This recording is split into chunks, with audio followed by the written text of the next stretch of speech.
কোনো বোন কি প্রশ্ন করবেন? আসসালামু আলাইকুম রহমতুল্লাহ। ওয়ালাইকুম আসসালাম রহমতুল্লাহ বারাকাতু। এটা কি অবিচার না? ডিভোর্স দেওয়ার অধিকার আছে শুধু পুরুষদের, মহিলাদের নেই? বোন প্রশ্ন করলেন যে এটা কি অবিচার না যে ডিভোর্স দেওয়ার অধিকার শুধু দেওয়া হয়েছে পুরুষদের, মহিলাদের দেওয়া হয়নি। আপনি যদি খেয়াল করেন যে ইসলামিক বিয়ে যেভাবে হয়, আল্লাহ সুবহানাহু ওয়া তাআলা পবিত্র কোরআনে বলেছেন, এটা আছে সূরা নিসা 4 নম্বর অধ্যায় 40 নম্বর আয়াতে, আল্লাহ সুবহানাহু ওয়া তাআলা কারোর সাথে অনুপরিমাণও জুলুম করেন না। এছাড়াও পবিত্র কোরআনে সূরা বাকারা 2 নম্বর অধ্যায় 228 নম্বর আয়াতে আছে যে নারীদের আছে ন্যায়সঙ্গত অধিকার, যেমন আছে পুরুষদের, কিন্তু নারীদের উপর পুরুষদের মর্যাদা আছে। তার মানে পবিত্র কোরআন বলছে পুরুষ আর নারী সমান, তবে কিছু ক্ষেত্রে পুরুষ বেশি সুবিধা পায়। এছাড়াও আমাদের নবীজির একটা হাদিস আছে যে মাকে বেশি সম্মান করো, এখানে নারীদের সম্মান বেশি। এখন বিয়ের ক্ষেত্রে পুরুষ কেন এই সুবিধা পাচ্ছে? কারণ হলো যখন কোনো বিয়ে অনুষ্ঠিত হয়, এখানে হবু স্বামী আর হবু স্ত্রী দুজনের সম্মতি গুরুত্বপূর্ণ। এছাড়াও আরেকটা গুরুত্বপূর্ণ জিনিস হচ্ছে মোহর। এটা বাধ্যতামূলক। পবিত্র কোরআনে সূরা নিসা 4 নম্বর অধ্যায়ের 4 নম্বর আয়াতে বলা হয়েছে নারীদেরকে তাদের মোহর প্রদান করো।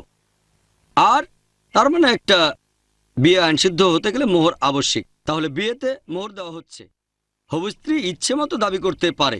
পবিত্র কোরআনে সূরা নিসা 4 নম্বর অধ্যায়ের 20 নম্বর আয়াতে আছে মোহর হিসেবে অগাধ সম্পদও দেওয়া যায়। যখন একটা বিয়ে অনুষ্ঠিত হয় সেখানে পুরুষ অর্থনৈতিকভাবে ক্ষতিগ্রস্ত হয়, সে মোহর দিচ্ছে। যখন সে মোহর দিল, তারপর ধরেন মহিলাদেরও ডিভোর্স দেওয়ার অধিকার আছে, সে ডিভোর্স দিয়ে দিল, ক্ষতিগ্রস্ত কে হবে? হবে পুরুষ। আর যখন ডিভোর্স দেওয়া হয়ে গেছে, মেয়েটা আবার বিয়ে করতে পারে। বিয়ে করলে সে নতুন মোহর পাবে, আর ছেলেটা বিয়ে করলে সে নতুন মোহর দেবে। তাহলে আর্থিকভাবে বিয়েতে মেয়েরা সিকিউরড। এগুলোর উপর ভিত্তি করেই এই নিয়মটা হয়েছে। আল্লাহ সুবহানাহু ওয়া তাআলা ডিভোর্স দেওয়ার অধিকারটা দিয়েছেন পুরুষদের।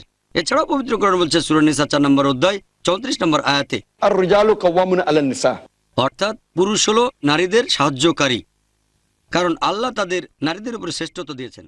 এই আয়াতের অনুসারে যেহেতু পুরুষ হলো কাওয়াম, তাই পরিবারের সে নেতা। আর স্বাভাবিকভাবেই ডিভোর্স দেওয়ার অধিকারটা এটা আছে পুরুষদের, কারণ সেই পরিবারের লোকজন দেখাশোনা করে। তার মানে এই না যে মহিলারা তাদের অধিকার দাবি করতে পারবেন না। নিকানামাতে যদি স্ত্রী চায়, সে শর্ত দিতে পারে যে আমিও ডিভোর্স দেওয়ার অধিকারটা চাই, কারণ এমনিতে এই অধিকার পুরুষের। তবে স্বামী যদি তার হবু স্ত্রীকে এই অধিকারটা দিতে চায়, সে দিতে পারে। তাহলে নিকানামায় যদি স্ত্রী চায়, সেও একটা শর্ত জুড়ে দেবে। তাহলে স্বামী রাজি হলে এই শর্তটা সে দিতে পারে, তখন দুজনেরই অধিকার থাকবে। তবে না থাকলে সাধারণ নিয়মে যদি অন্য কিছু বলা না হয়, তাহলে অধিকারটা স্বামীর। তা না হলে আমাকে একটা নতুন লেকচার দিতে হতো ইসলামে পুরুষের অধিকার। আশা করি উত্তরটা পেয়েছেন।